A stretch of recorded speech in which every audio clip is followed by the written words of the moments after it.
कोल्ह्याच्या खोड्या. एकदा जंगलात सर्व प्राण्यांची सभा भरली होती. त्यात सिंह आणि वाघ प्रमुख होते. अतिशय सिरियस विषय चालू होता.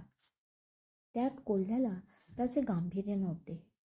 तो याला मार त्याला मार अशा खोड्या करत होता. वाघाचे लक्ष जाते. तो जोरात कोल्ह्याला आवाज देतो.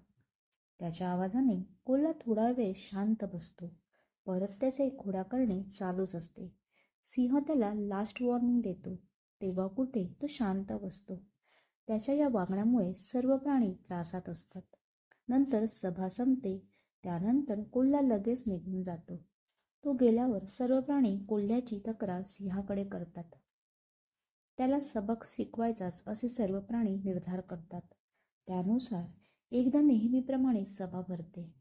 त्यात असे ठरते की जो कोणी खोड्या करेल, त्रास देईल, त्याला शिक्षा दिली जाईल. कोल्हा नेहमीप्रमाणे सुरुवातीला शांत राहतो, नंतर खोड्या करू लागतो. त्यानंतर त्याला शिक्षा म्हणून काही दंड आणि वाघाची आणि सिंहाची सेवा करायची ड्युटी लागते. त्याची सेवा करता करता त्याचा दिवस कसा जायचा हे त्याला समजत नसे.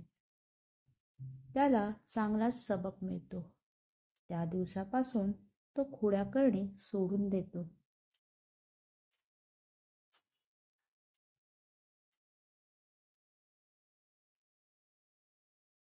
तात्पर्य: शिक्षा मिळाल्याशिवाय काहीच खराब सवयी जात नाही. थँक्यू.